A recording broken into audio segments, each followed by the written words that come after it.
부자들만 내는 세금이라고 알고 계실 수도 있는데요, 아파트 한 채만 들고 있어도 여러분도 모르게 세금이 훅 치고 들어올 수도 있습니다.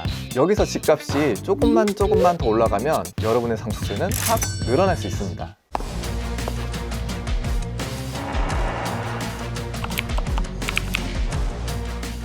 안녕하세요 시청자 여러분, 법무법인 시우의 유광훈 변호사입니다. 반갑습니다. 뉴스를 통해서도 아시겠지만 세상에는 반드시 알아야 할 법과 모르면 손해가 되는 법, 이런 것들이 있습니다.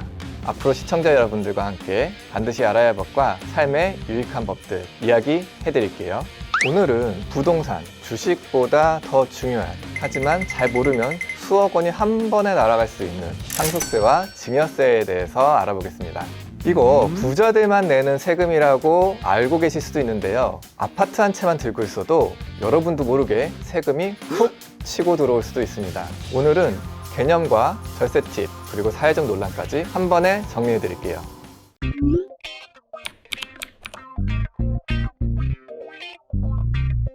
자, 먼저 상속세. 상속세는 피상속인이 사망한 날에 납세 의무가 발생합니다. 즉, 돌아가신 그 시점을 기준으로 그때에 있는 재산을 바탕으로 상속세가 발생을 하는 것입니다. 여기서 중요한 건 그날에 가지고 있는 그 재산만 상속재산에 포함돼서 계산된다는 게 아닙니다.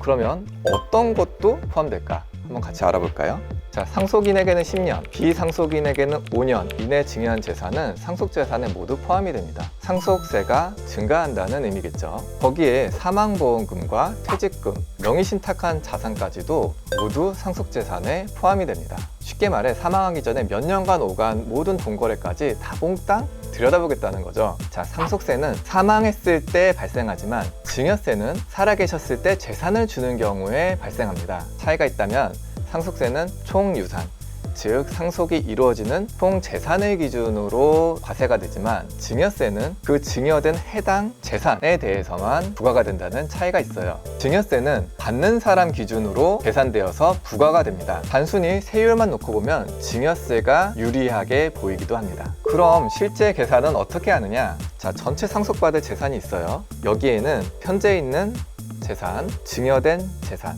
그리고 간주상속 재산, 이런 것들이 다 포함돼서 상속재산이 이루고, 여기서 공제되는 것들을 빼서 그것을 기준으로 과세를 하게 됩니다. 예를 들어서 서울 아파트 중위가격이 10억 원인데요, 이 10억 원짜리 아파트를 상속한다고 한다면 기본공제 5억 원이 있고요, 배우자 공제가 또 5억 원이 있습니다. 총액이 10억 원이기 때문에 결국 과세 표준은 0원이 되어서 상속세가 부과되지 않게 됩니다.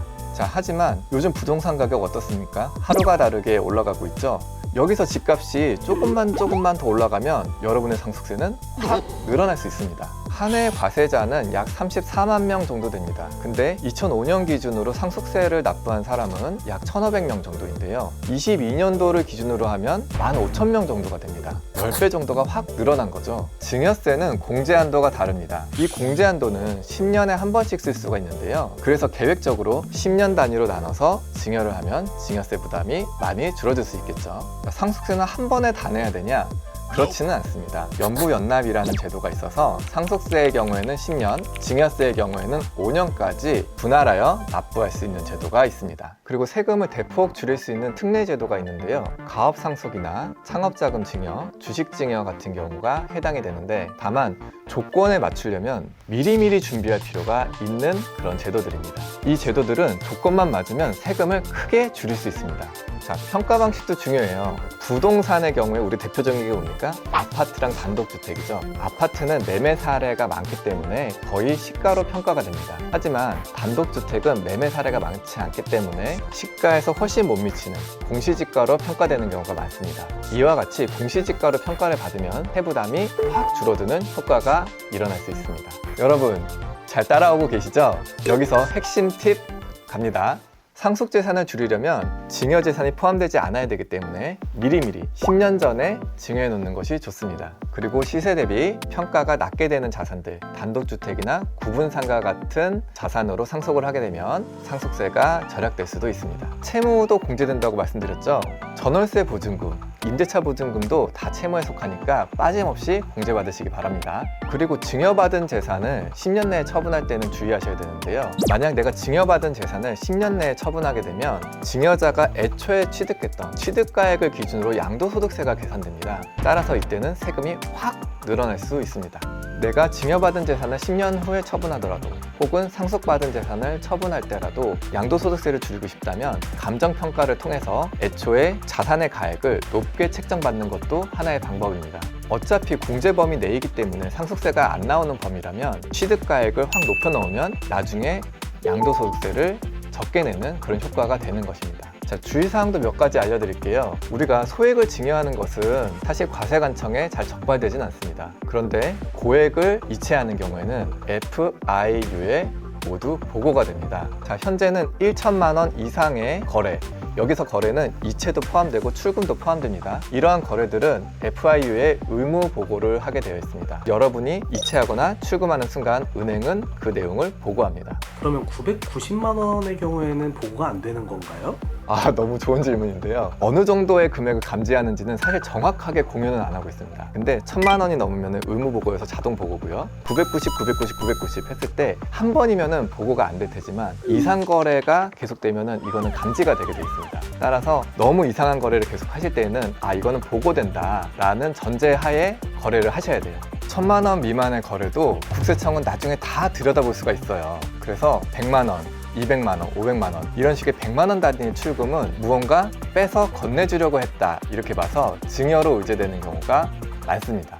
자, 만약에 현금을 받았다고 칠게요. 근데 생활비나 학자금처럼 부양 의무에 해당하는 데에 돈이 쓰이면 이건 증여세가 면제됩니다. 왜냐하면 부양 의무 있는 자가 자신의 부양 의무를 이행한 것에 불과하기 때문에 증여가 아닌 겁니다. 그런데 이 돈이 집을 사는 데 쓰거나 아니면 그대로 저축된다 이러면 수증한 자, 즉 증여를 받은 자의 자산 상승을 일으킨 것이기 때문에 이때는 증여세가 부과됩니다.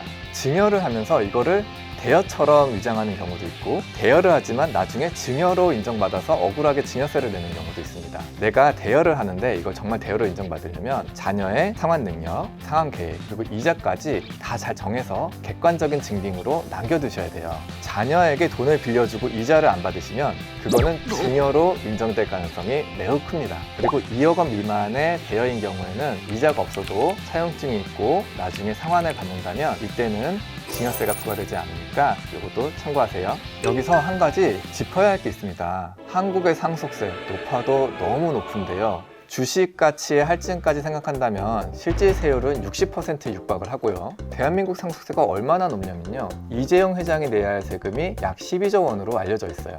그 금액은 한국의 1년치 상속증여세의 총 세입 예산보다 더 많다는 보도도 있었는데요. 한국의 최고 상속세 구간은 50%인데요. OECD 22개국 평균 35.8%보다 14.2%가 높은 수치입니다. 또 가업 승계를 하는 경우에는 문제가 되는데요. 상속재산의 대부분이 주식이기 때문에 상속세를 내려면 주식을 상당 부분 팔아야 되는 경우가 있습니다. 이때는 지분율이 확 낮아지기 때문에 경영권의 위협까지 받게 되는 겁니다. 스웨덴의 경우에는 상속세도 증여세도 없습니다. 국민들의 세금 부담이 많이 경감되어 있고요. 만약에 삼성전자가 한국의 기업이 아니라 스웨덴의 기업이었다면 이재용 회장의 상속세는 0원이 됐겠죠. 많이 비교되는 나라, 미국의 경우에는 최고 상속세율이 40%입니다. 삼성이 미국의 기업이었다면 이재용 회장의 상속세는 약 7조 5천억까지 내려가게 됩니다. 물가는 계속 올라가고 화폐 가치는 나날이 떨어지는데 우리 상속세율 기준은 2000년대에 머물러 있습니다. 그러다 보니 상속세 일부 재벌만 내는 줄 알았는데 점점 일반 국민들에게까지 체감되는 그런 때가 오게 된 것입니다. 자, 이 높은 세율 외에 다른 이유도 물론 있겠지만 한국에서는 매년 13억 원 이상의 자산가들이 800명 이상 해외로 나간다는 자료도 있습니다. 상속세와 증여에는 평가, 공제, 세율, 과세 체계에서 차이가 있습니다. 이걸 잘 이해하고 사전증여, 저평가 자산, 배우자 공제, 감정평가 이런 것들을 잘 활용하시면 세금을 많이 줄이실 수 있어요. 단, 절세와 탈세는 종이 한 장 차이입니다. 세무조사로 골치 아파지기 전에 꼭 전문가 상담을 받고 상속세, 증여세, 양도세 이것들을 종합적으로 고려하셔서 구체적이고 장기적인 계획을 세우실 것을 추천드립니다. 오늘 내용 조금 어려웠지만 이렇게 몇 분만 투자하시면 세금 몇 천만 원에서 수억 원을 아끼실 수 있습니다. 여러분, 세금은 피할 수 없습니다. 하지만 줄일 수는 있어요. 지금부터 준비하세요. 오늘 영상이 도움이 되셨다면 구독, 좋아요, 알림 설정까지 부탁드리겠습니다. 다음에도 실속 있는 이야기로 찾아뵙겠습니다. 사건 텔러 유광훈이었습니다.